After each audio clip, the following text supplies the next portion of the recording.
Bienvenue chez moi. C'est chez moi, ici. Ça fait 6 ans que je suis parti de chez mes parents. Il y a 6 ans, je réalise en fait que j'avais l'âge que beaucoup d'entre vous avez aujourd'hui. J'avais 17 ans. Qui a 17 ans dans la salle? Ben. Alors je sais que dans la salle, il y en a qui ont moins de 17 ans, ok, qui a moins de 17 ans, mais je sais qu'il y en a qui ont plus que 17 ans et même qui ont beaucoup plus que 17 ans. Peut-être même que certains ne devraient pas être ici. Alors, est-ce que 17 ans, c'est un bon âge pour partir de chez ses parents, pour s'émanciper, pour devenir libre, devenir qui on doit être? C'est une question très intéressante, mais on ne va pas y répondre ce soir parce que ce n'est pas du tout le sujet. Donc j'avais 17 ans et je suis parti de chez mes parents. Alors mes parents habitent dans le sud de la France. Quelqu'un sait où c'est Aix-en-Provence? Ok, c'était une super ville. Moi j'ai décidé de quitter Aix-en-Provence pour venir ici à Mulhouse, à 650 km de chez mes parents, pour être tranquille. Vous connaissez ça un petit peu? Il y en a qui ont envie de partir de chez leurs parents ici? Mais les gens ils pensent que je vais les balancer, c'est dingue. Ok, donc je suis parti de chez mes parents et j'ai commencé à habiter dans un studio de, je sais plus combien, je crois 18 ou 23 mètres carrés. Il était bien, j'étais à l'aise, j'avais ma salle de bain, ma cuisine, tranquille, je pouvais faire ce que je voulais, quand je voulais. Mais pour être totalement honnête avec toi, je me sentais pas vraiment chez moi. Quelques mois après, en fait, j'ai dû déménager parce que c'était trop cher. Voilà, c'est la vie d'étudiant. J'avais pas assez d'argent pour payer le loyer. J'avais mal fait mes calculs à la base. Et oui, j'étais pas très bon en calcul. Et du coup, j'ai déménagé dans un appartement qui appartient à ma grand-mère. Un bel appartement de 60 mètres carrés, je dirais, avec, je pouvais accueillir 5 personnes. Imagine, t'es étudiant, tu peux accueillir 5 personnes chez toi. C'est le rêve. Une vraie cuisine, je pouvais inviter les gens à manger. Je pouvais faire ce que je voulais aussi. Mais je me sentais pas vraiment chez moi. Parce que l'endroit où je me sentais vraiment chez moi, c'était chez mes parents encore. Dans le sud de la France. Je pouvais rentrer, je pouvais retrouver mon chez-moi, avec mon lit, ma chambre, mon lit, tranquille. Mais tu vois, mes parents, pour eux, chez eux, c'était pas chez moi. Oui, c'est un problème. Du coup, ils ont déménagé. Et dans le nouvel appart qu'ils ont pris, j'avais plus de chambre. Et je me suis retrouvé, quand j'allais chez mes parents, à dormir sur le canapé. T'imagines un petit peu la douille? Je dors sur le canapé chez mes parents, alors que mon petit frère avait une chambre. Donc je me sentais plus chez moi, chez mes parents, et je me sentais pas chez moi, ici. Alors je te dis pas que j'étais mal à l'aise ou que j'avais envie... voilà, j'étais pas mal à l'aise dans ma vie, mais je me sentais pas vraiment chez moi. Jusqu'au jour, alors moi c'est mon histoire, hein, voilà, c'est ce que j'ai vécu. Moi là où je me sens vraiment chez moi, c'est depuis que j'ai déménagé et que j'ai emménagé avec ma femme. Je te dis pas qu'il faut se marier pour se sentir bien chez soi, hein, pas du tout. Mais j'aime mon chez moi. Vraiment, j'aime mon chez moi. Je le dis souvent à ma femme, j'aime rentrer chez moi. Tu sais quoi? J'aime rentrer entre midi et 2 quand je travaille pour faire la sieste. J'aime dormir sur mon canapé, j'aime mon lit. J'aime aller travailler, je kiffe mon travail. Mais j'aime chez moi. Je suis pas un gars hyper casanier. Parce que j'aime voyager, je suis allé au Tchad, au Liban, en Serbie, je suis allé plusieurs fois en Algérie, dans différents pays d'Europe. Mais quelque part, il y a une fois un grand philosophe qui a dit quelque chose d'intéressant. Orelsan, au fond, je crois que la Terre est ronde pour une seule bonne raison. Après avoir fait le tour du monde, tout ce qu'on veut, en fait, c'est être à la maison. On veut avoir un endroit où on veut être bien chez soi. Même si tu fais le tour du monde, il y a forcément dans ton cœur, tu as envie d'être bien chez toi, quelque part. Et Jésus dit aussi un truc intéressant, il dit, si vous demeurez dans ma parole, vous êtes vraiment mes disciples. Si vous demeurez dans ma parole, vous êtes vraiment mes disciples. Ça veut dire quoi? Ça veut dire que, quelque part, la parole de Dieu, c'est une demeure. S'il dit si vous demeurez, ça veut dire que la parole de Dieu, c'est une demeure. Ça veut dire que la parole de Dieu, c'est une maison. Ça peut être ton chez-toi. Et tout à l'heure, quand je te disais bienvenue chez moi, en fait, même si ceux qui ont fait le décor ont bien taffé, et on peut les applaudir peut-être, ok. Mais je te parlais pas du décor.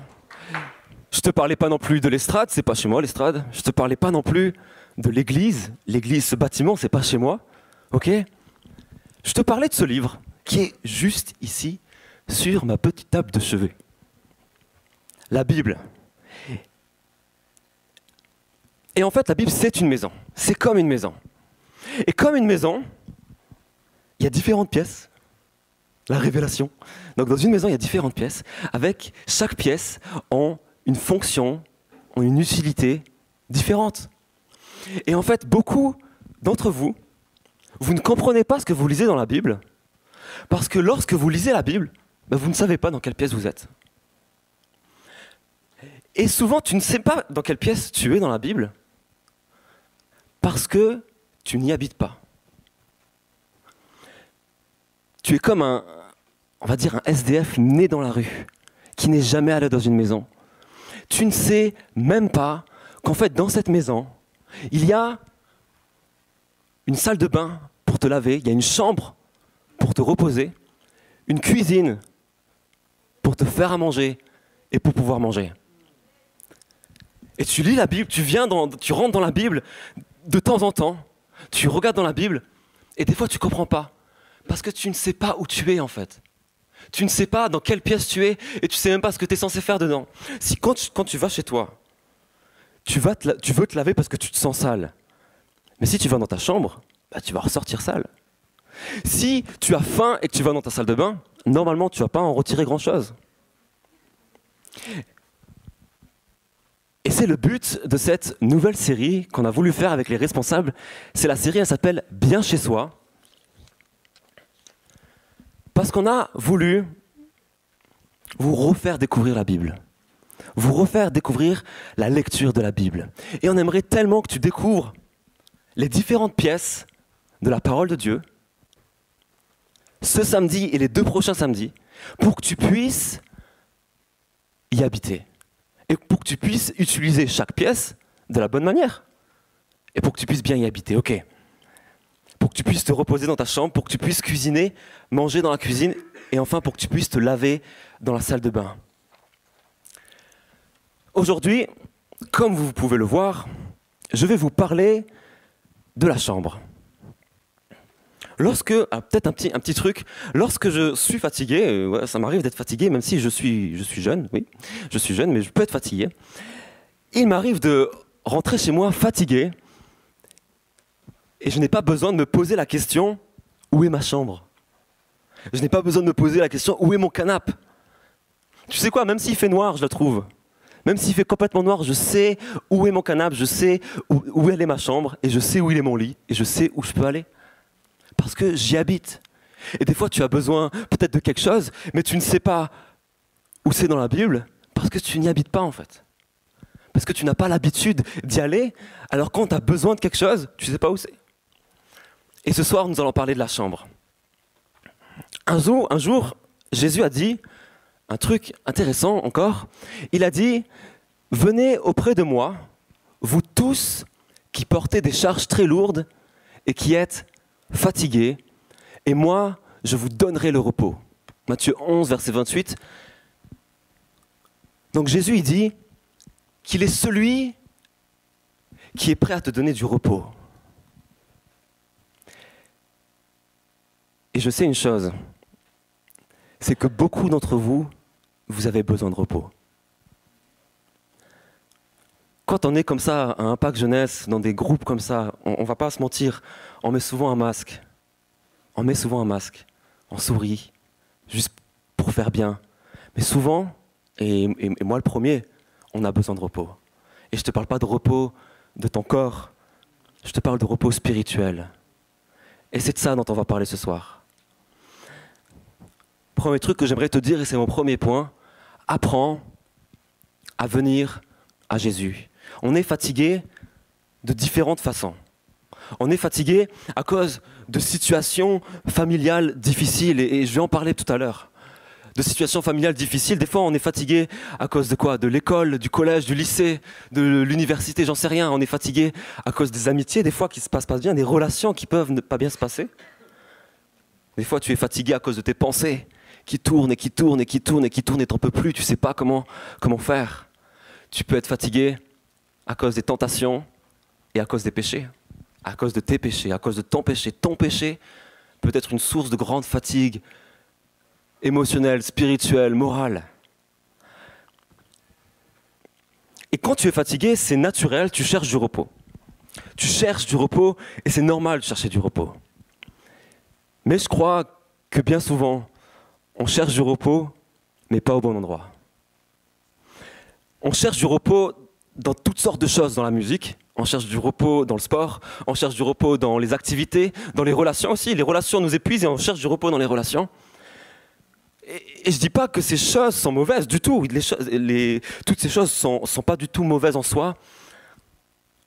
Mais je peux vous dire une chose et je peux t'assurer d'une chose, c'est que je ne pense pas que c'est vraiment ça la solution. Je ne pense pas que tu peux trouver une vraie paix, un vrai repos dans ton âme, dans ton être intérieur, à travers la musique, à travers le sport. Ça peut faire office de, je sais pas de mots, en attendant quoi, de béquille, une petite béquille en attendant. Exactement. Et j'aimerais qu'on regarde un texte, en fait, mon premier point c'est apprends à venir à Jésus, dans le sens où Jésus, il peut vraiment t'apporter du repos et on va lire un texte que vous connaissez dans la parole de Dieu, avec Jésus et ses disciples. Donc, il y a marqué dans Marc 4, versets 35 à 39, ce soir, dans le soir de ce jour-là, Jésus dit à ses disciples, allons de l'autre côté du lac. Il quitte la foule et les disciples font partir la barque où Jésus se trouve et il y a d'autres barques à côté d'eux. Un vent très violent se met à souffler, les vagues se jettent sur la barque et beaucoup d'eau entre déjà dans la barque. Jésus est à l'arrière, il dort, la tête sur un coussin. Ses disciples le réveillent et lui disent « Maître, nous allons mourir, cela ne te fait rien ?» Jésus se réveille, il menace le vent et il dit au lac « Silence, calme-toi !» Alors le vent s'arrête de souffler et tout devient très calme. Vous connaissez cette histoire? Ok. Quand j'ai lu ce texte, je me suis dit, je pense que beaucoup on est comme ça. Beaucoup on est comme les disciples de Jésus. On sait qu'on est dans la bonne barque. On sait que dans notre barque, il y a Jésus. Ça, c'est bon, ça. Mais malgré le fait qu'on sache que Jésus soit dans la barque, eh bien, c'est la tempête dans notre tête. C'est la tempête dans ta tête. Jésus est là, tu le sais qu'il est dans ta barque, mais il semble dormir. Tu sais que Jésus est là, mais il semble être endormi. Et laisse-moi te dire un truc. Tu as le droit, lorsque tu es fatigué par la tempête qui se passe dans ta tête, tu as le droit de crier à Jésus. Tu as le droit de venir à Jésus. Ce que les disciples ont fait, ce n'était pas mauvais. Jésus leur reprochera après leur foi, leur manque de foi. Mais je pense qu'ils auraient quand même pu réveiller le maître avec de la foi. C'est tout. Mais ce qui est important, c'est que tu as le droit de crier à Jésus. Et laisse-moi te faire remarquer un truc, c'est que Jésus a calmé la tempête. Comment? En priant? Est-ce qu'il a calmé la tempête en priant? Il a parlé. Jésus a calmé la tempête en parlant à la tempête. Il a ordonné à la tempête de se calmer. Ça veut dire que la parole de Jésus, elle a la capacité, elle a la puissance, le pouvoir de calmer la tempête et de calmer ta tempête. Tu comprends ça? C'est pour ça que tu as le droit de venir à Jésus. Et il peut y avoir toutes sortes de tempêtes dans ta vie. Toutes sortes de tempêtes dans ta vie. Et dans chaque tempête, tu peux venir à Jésus. Tu peux venir à Jésus et tu peux venir chercher en Jésus la parole qui va calmer ta tempête. Tu sais, il est dit de Jésus dans la Bible, dans Jean 1, que Jésus est la parole de Dieu. J'ai pas le verset, t'inquiète pas, mais il y a marqué dans Jean 1 que Jésus, c'est la parole de Dieu. Et cette parole, elle a la capacité de calmer ta tempête et plusieurs de tes tempêtes. Et ce soir, j'aimerais te parler de deux tempêtes. De deux tempêtes. Il y a plein de tempêtes que Jésus pourrait calmer dans ton esprit, mais j'aimerais te parler de deux ce soir et je vais vraiment pas être long. Ok. La première tempête, c'est dans les tentations. Et ce soir, Ouais, je vais quelque peu ouvrir mon cœur. Vous parlez de moi un petit peu. Vous savez, enfin c'est même pas un secret, mais j'ai été pendant longtemps, vraiment accro à la pornographie. Ça a commencé lorsque j'avais 11 ans. Et lorsque tu as 11 ans, c'est le moment où tu commences à peine à te former dans qui tu es. Et ça m'a suivi. Et dans une famille dans laquelle la sexualité n'est pas du tout abordée, c'est un tabou total, alors tu peux être sûr que c'était ma seule éducation. Et ça a continué comme ça, des années. Et au final, je me suis rendu compte que ce qui était au début un moyen de me donner du plaisir personnel, bah, c'est devenu un boulet. C'est devenu un engrenage que je tire et qui m'enlève ma paix complètement. Qui me donne des fois des petites secondes de plaisir, mais énormément de peine. Et c'est un boulet que je tire, et que je tire, et que je tire. Et plus j'avance dans les années, plus je le tire, et plus le boulet est gros. Et ça m'enlève ma paix. Et tu sais quoi ? Un truc que j'ai compris, c'est qu'on est tentés tous de manière différente. Même dans un sujet particulier, on est tentés de manière différente. Et moi, j'ai essayé de trouver des solutions, et j'ai voulu en parler. Et j'en ai parlé même à différentes personnes, même à des pasteurs. Et je leur ai parlé de quelle manière j'étais tenté. Alors je t'explique un petit peu de quelle manière j'étais tenté. Moi, voilà comment ça se passait. C'était la nuit. Je suis tranquillement en train de dormir, et d'un seul coup, je me réveille. Je me réveille, et les pensées, les tentations commencent à venir. Alors moi, j'ai des techniques, tu vois, tu connais la technique. Il faut rester 15 minutes dans la même position, et normalement tu t'endors au bout de 15 minutes. Normalement, tu as déjà vu ça sur Internet, ça ne marche pas. Okay ? Donc ça ne marche pas. J'ai essayé déjà plein de trucs. Et après, au bout d'un moment, je me lève, je m'assois sur le bord de mon lit, après je me lève, je tourne en rond, j'ai pas envie de tomber, j'ai pas envie d'y retourner, mais il y a cette voix qui me dit dans ma tête, si tu le fais pas, tu vas pas pouvoir dormir de toute manière. Tu as besoin de dormir. Et j'ai pas envie, alors je tourne, je vais au salon, je vais m'asseoir, je prie aussi des fois. Mais ça continue. Et quelque part, je me sens seul, parce que j'en ai parlé à des pasteurs, mais quand je leur disais comment ça se passait, ils ne me comprenaient pas. Et je me sentais seul, ils me disaient « Ah ouais, c'est chaud ». Même des gens qui étaient aussi dans ça, ils disaient « Ah mais moi, quand j'y étais, c'était pas comme ça ». Et en fait, j'ai jamais rencontré quelqu'un qui m'a dit « Ah ouais, moi c'est pareil ». Et du coup, je me sens seul, fatigué, cassé. Et quand ça arrive encore. Et c'est arrivé jusqu'au jour où j'ai découvert un truc extraordinaire. Ce truc, c'est un verset. Un soir comme ça, une nuit, alors que je me réveillais, que je me levais, que je tournais en rond, je me suis dit, au lieu de tourner en rond, dans ta tête, tourne en rond dans la Bible. Sors ta Bible. Je veux dire, ça peut pas être pire, tu vois. Sors ta Bible et lis ta Bible. Et je sors ma Bible, je me rappelle encore, sur mon canapé, et je lisais différents passages, et je tombe sur ce passage dans Psaume 94, au verset 16, il y a marqué « Qui se lèvera pour moi contre ceux qui me font le mal ? Qui me soutiendra contre ceux qui commettent l'injustice ? Si l'Éternel n'était pas mon secours, j'habiterais bien vite dans le monde du silence. Quand je dis mon pied est en train de glisser, ta bonté, Éternelle, me sert d'appui. Quand mon cœur est agité par une foule de pensées, tes consolations me rendent la joie. » Il est dingue ce verset, non ? Et est-ce qu'il n'est pas dingue ce passage ? Tu vois, ce passage-là, c'est mon lit. Dans la maison qui est la parole de Dieu, ce passage-là, c'est mon lit. Quand je suis fatigué par toutes les pensées qui tournent, je vais le lire et ça me donne du repos. C'est comme si je me reposais en allant dans ce passage-là. Il y a un autre passage que je trouve absolument dingue et qui me sert aussi dans ces moments-là, c'est 1 Corinthiens 10, verset 13, et nous le lisons ensemble. Il y a marqué « Aucune tentation ne vous est survenue qui n'ait été humaine. Dieu est fidèle, il ne permettra pas que vous soyez tentés au-delà de vos forces. Mais avec la tentation, il préparera aussi le moyen d'en sortir afin que vous puissiez la supporter. » Ça, mon ami, c'est mon canapé. Dans la parole de Dieu, c'est mon canapé. Je sais une chose, c'est qu'en rentrant dans la Bible, je peux m'asseoir là et je peux trouver du repos. Je peux faire une sieste. Je peux lire ce passage et je peux savoir qu'aucune tentation n'est survenue qui est trop forte pour moi. Et je sais qu'à chaque tentation, Dieu a prévu un chemin pour sortir. C'est ça mon canapé. Je lis ça et ça me donne du repos. Et tu sais quoi? Le premier passage que j'ai lu tout à l'heure, après l'avoir lu, ça m'a donné tellement de repos. Je suis allé au lit, j'ai dormi, sans problème. Et quand ça revient, et je suis tenté encore aujourd'hui, et quand ça revient, le réflexe, c'est la parole de Dieu. Mon réflexe, c'est la parole de Dieu. Et ça change tout. Et si tu veux, ça, c'est seulement mes canapes. Peut-être que tu vas me dire, ouais, ces passages ne me parlent pas tant que ça au final. Mais ça, c'est mes canapes. Trouve-toi ton canapé. Trouve-toi ton lit dans la parole de Dieu.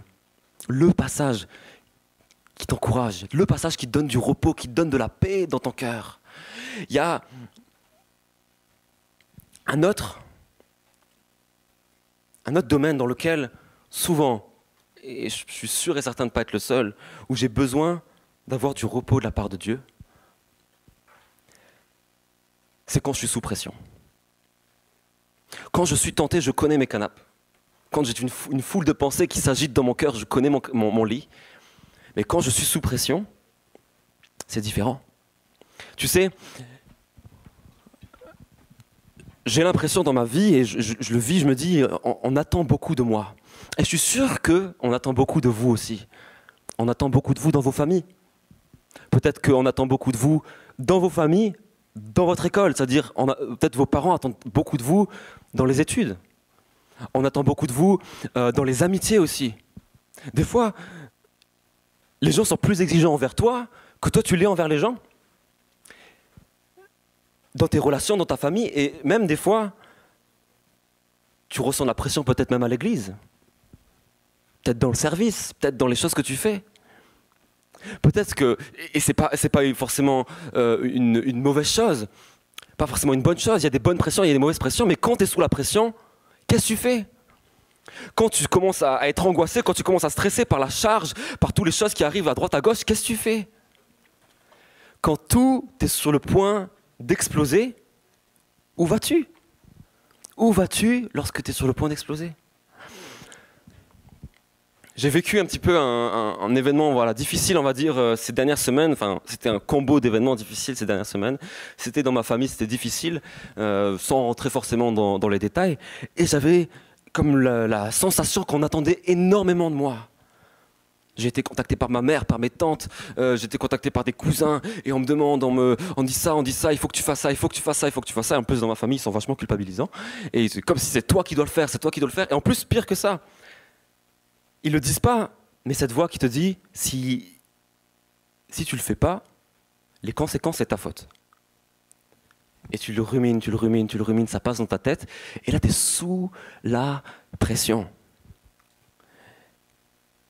Et à mon avis, sans Dieu, sans Jésus dans ma vie, sans la parole de Dieu, j'aurais explosé. Et je pense au tout début, j'étais sur le point d'exploser. Jusqu'au moment où je sors ma Bible, et je dis, je vais aller chercher mon canapé dans ma Bible.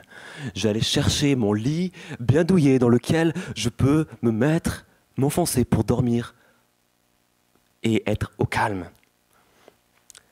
Des fois, tu cherches du repos ailleurs, mais ce n'est pas vraiment du repos, c'est plus une fuite. C'est-à-dire, tu vas faire des choses, tu vas fuir. Pourquoi? Pour ne pas t'occuper des choses. Mais des fois, il faut s'occuper des choses, malgré la pression. Malgré la pression, des fois, il faut aller en cours. Malgré la pression, des fois, il faut s'occuper de sa famille. Malgré la pression, il y a des efforts à faire. Il ne faut pas tout lâcher. Mais avec la parole de Dieu, tu peux trouver des promesses qui te rassurent, qui rassurent ton âme. Et tu sais une chose, c'est que tu n'es pas tout seul. Mais si tu ne les sais pas, si tu ne sais pas où les trouver, alors là, tu te sens tout seul. Et des fois, tu as besoin de connaître ces canapés, des fois, tu as besoin de connaître ces lits. Pourquoi? Parce que des fois, tes amis ou les gens qui peuvent t'encourager ne seront pas disponibles. Si c'est en pleine nuit que tu es angoissé et que personne ne répond, Dieu y répond. Hein. Dieu y répond toujours. Et Dieu, il te parle à travers sa parole. Moi, le passage qui me fait beaucoup de bien dans ces moments-là, c'est Philippiens 4, versets 6 à 7, mais tu peux rester sur le 6, jusqu'à que je te dise. Il y a marqué, ne vous inquiétez de rien, mais en toute chose, faites connaître vos besoins à Dieu par des prières et par des supplications. Dans une attitude de reconnaissance, reste sur ce verset. Ok. Vous connaissez ce verset? Ce verset-là, tout seul, il n'a pas beaucoup de sens en fait. Il n'a pas beaucoup de sens, pourquoi? Parce que c'est un ordre. Lorsque tu t'inquiètes, lorsque quelqu'un s'inquiète, ne va pas vers lui et dire « Ne t'inquiète pas, arrête de t'inquiéter ». Ça ne marche pas en fait. Par contre, il dit « Ne vous inquiétez de rien », d'accord? Mais en toute chose, faites connaître vos besoins à Dieu, ok? C'est toujours des recommandations, par des prières, par des supplications, dans une attitude de reconnaissance. Et la suite, c'est la promesse, il dit « Et la paix de Dieu, qui dépasse tout ce que l'on peut comprendre, gardera votre cœur et vos pensées en Jésus-Christ. » Et c'est de ça, mon ami, dont tu as besoin. Que ton cœur et que tes pensées soient gardés en Jésus-Christ. Et si ton cœur et tes pensées sont gardés en Jésus-Christ, bah, tu peux vivre la pression. Tu peux vivre la pression parce qu'il y a Jésus. Et Jésus, il est avec toi. Il ne te lâche pas. Et c'est ça mon canapé. Lorsque je suis sous pression, c'est là mon lit douillet. La question que je te pose, c'est toi. Lorsque tu es sous pression, tu vas où? Et je t'encourage tellement. Cherche dans la parole de Dieu les passages qui vont être ta chambre, les passages qui vont être ton lit, les passages qui vont être ton canapé, là où tu vas te sentir bien, là où tu vas être calme, les passages qui vont rassurer ton âme. Je vous avais promis que je ne serais pas long, et il y a tellement d'autres tempêtes qu'on aurait pu aborder, mais je voulais m'arrêter sur ça. Et je vais arriver à ma conclusion, si l'équipe de louange peut venir tout doucement.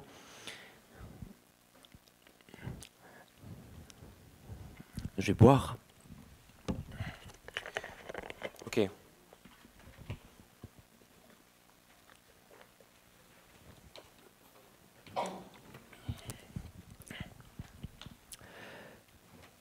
Souvent, les gens que je côtoie, les jeunes que vous êtes ici et que je côtoie, les moins jeunes et même des fois les plus âgés, les plus jeunes et les plus âgés, souvent je rencontre des gens et vous ne lisez pas la Bible. Vous ne la lisez pas en fait. Il vous est déjà arrivé de le faire.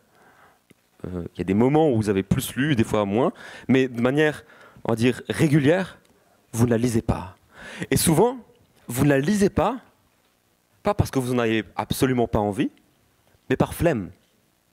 Juste parce que peut-être il y a mieux à faire, ou j'aime pas trop lire, ou des questions comme ça, des réflexions comme ça. Mais pourtant, ces mêmes jeunes qui lisent pas la Bible, ils sont fatigués.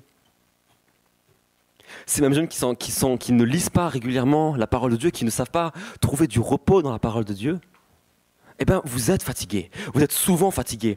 Et lorsque vous êtes fatigués, lorsque vous avez des situations familiales qui vous épuisent, lorsque vous avez des situations à l'école, dans votre travail, qui vous épuisent, vous venez nous voir, nous les responsables, ou alors d'autres peut-être à différents endroits, ou les pasteurs. Et en fait, vous avez raison de venir nous voir. Mais il y a un truc super important. Le truc super important, c'est que Ben, Nico, ou même moi-même, en fait, on n'est que des hommes, que des humains.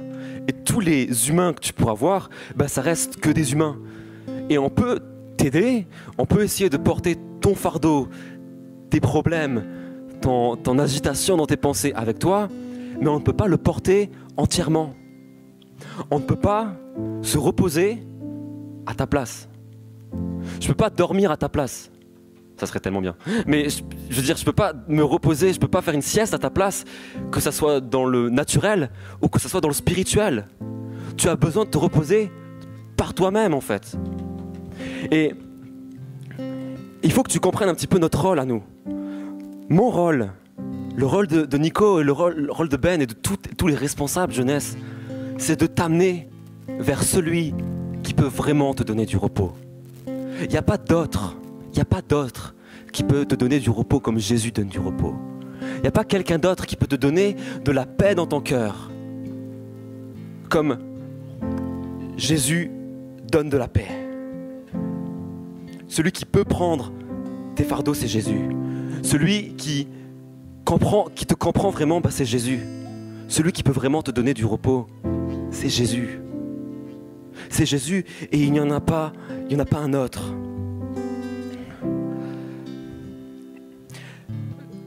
Jésus, il est vraiment proche de toi. Il te connaît parfaitement. Il connaît tes galères, il connaît tout. Et Jésus peut t'apporter vraiment de la paix à travers la prière. Jésus peut t'apporter de la paix à travers la louange. Quand tu le chantes, Dieu peut t'apporter beaucoup de paix, beaucoup de repos à travers les relations, avec de la relation d'aide, avec des conseils de pasteurs, etc. Mais il n'y a rien qui remplacera le fait de trouver toi-même une satisfaction dans l'écriture, dans la parole de Dieu. Et tu sais quoi, je pense que c'est un des points principaux de ma relation avec Dieu. C'est quand Dieu me parle à travers sa parole et que ça impacte mon quotidien. Et que ça impacte mon quotidien. J'aimerais t'inviter à fermer tes yeux peut-être. Et j'aimerais lire un dernier verset.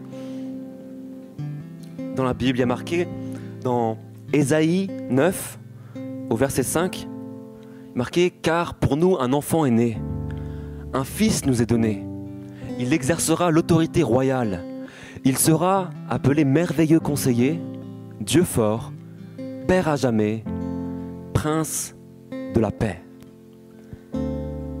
Celui dont il est question 400 ans avant qu'il arrive, c'est Jésus. Il est dit de Jésus qu'il est le prince de la paix. Je veux dire, quand tu manques de paix, est-ce que c'est pas mieux d'aller directement vers le prince de la paix plutôt que d'aller par des intermédiaires? Va, cours vers le prince de la paix, crie au prince de la paix. Et ce prince de la paix, c'est la parole de Dieu. Et cette parole de Dieu peut t'apporter cette paix. Ce soir, j'aimerais tellement que tu comprennes ce truc-là. Tu n'es jamais seul. Tu n'es jamais abandonné dans tes galères. Tu as toujours quelqu'un qui veut prendre soin de toi. Et qui veut prendre soin de toi à travers la parole de Dieu. Je ne sais pas si tu captes, Dieu est dans la Bible. Dieu est dans sa parole.